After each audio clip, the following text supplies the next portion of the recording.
teman-teman, yuk baca Patu Rohani bersama Kisah dari Salatiga bersama Edlince di Malang. Berdasarkan bacaan hari ini, Selasa 22 Maret 2022. Injil Matius bab 18 ayat 21 sampai 35.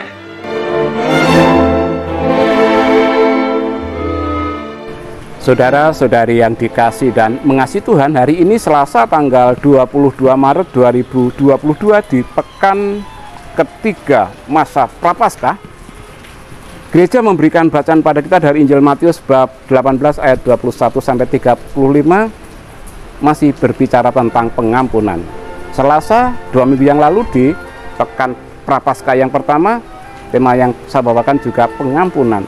Rupa-rupanya selama masa Prapaskah, selama masa retret agung, kata kunci pengampunan memang sesuatu yang selalu harus kita renungkan. Dalam banyak kesempatan Yesus memang mengajarkan harus mengampuni, harus mengampuni, harus mengampuni. Maka dalam perikop hari ini, suatu saat Petrus bertanya kepada Yesus, ketika ada saudaranya yang berbuat salah, berapa kali harus mengampuni? Mengampuni satu kali itu sudah susah. 2 kali butuh perjuangan, yang maksimal biasanya seseorang melakukan 3 kali. Petrus mengajukan sebuah angka yang mutlak, yaitu angka 7. Apakah saya harus mengampuni sampai 7 kali? Tetapi Petrus dibuat terkejut karena Yesus menjawab, bukan hanya 7 kali, tetapi 70 kali 7 kali.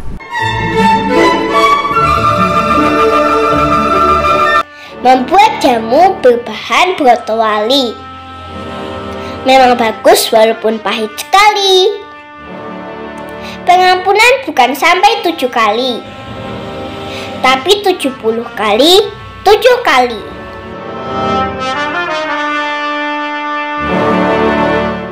Saudara-saudari yang dikasih dan mengasihi Tuhan, Yesus bukan hanya mengajar ajaran-ajaran yang berat, ajaran-ajaran yang sulit. Yesus juga memberi contoh.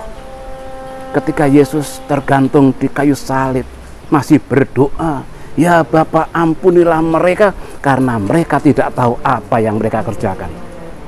Maka Yesus memberikan analog, memberikan perumpamaan. Orang yang tidak mau mengampuni sesamanya itu seperti apa? Diumpamakan ada seseorang yang punya hutang pada seorang raja sebanyak 10.000 talenta. 1 talenta itu berapa? Di kamus Alkitab bagian akhir dikatakan 1 talenta itu 6.000 dinar. Berarti 10.000 talenta berarti 60 juta dinar. 1 dinar setara dengan upah 1 hari kerja. Berarti apakah mungkin seseorang membayar dengan bekerja selama 60 juta hari? Hidup manusia tidak sampai segitu. Tapi ketika orang itu memohon ampun, raja mengampuninya, membebaskan, tidak perlu membayar hutangnya itu. Hanya saja ketika orang itu tersebut keluar dari pintu gerbang, didapatinya temannya yang pernah hutang 100 dinar, dicekik harus sampai melunasi hutangnya. Padahal 100 dinar hanya setara dengan 100 hari kerja. Kalau dibayar dengan bekerja cukup 3,5 bulan.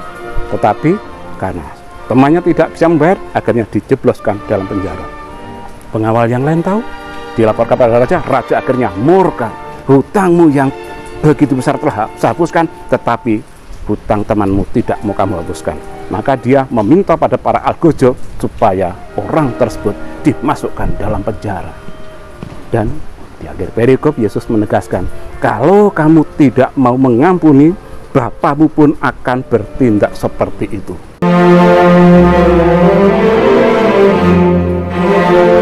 Membersihkan tangan harus disabuni dan dilakukan dengan tiada jemu. Bila kamu tidak mau mengampuni, Bapakku pun tak akan mengampunimu.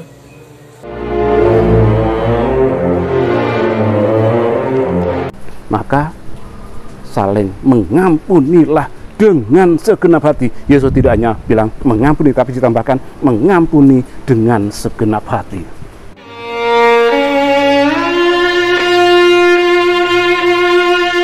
Hidup bukan sekedar urusan makan, tetapi bagaimana harus berakti. Hendaknya pengampunan yang engkau berikan dengan segenap hati.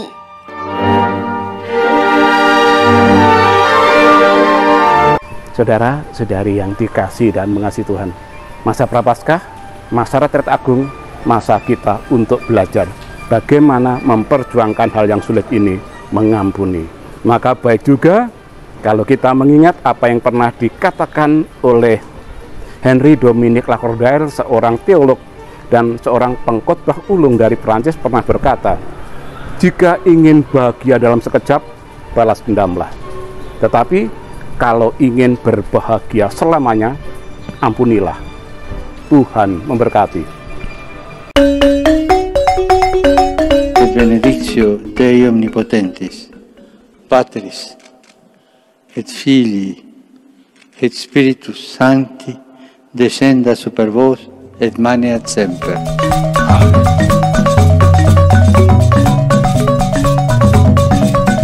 Semangat pagi!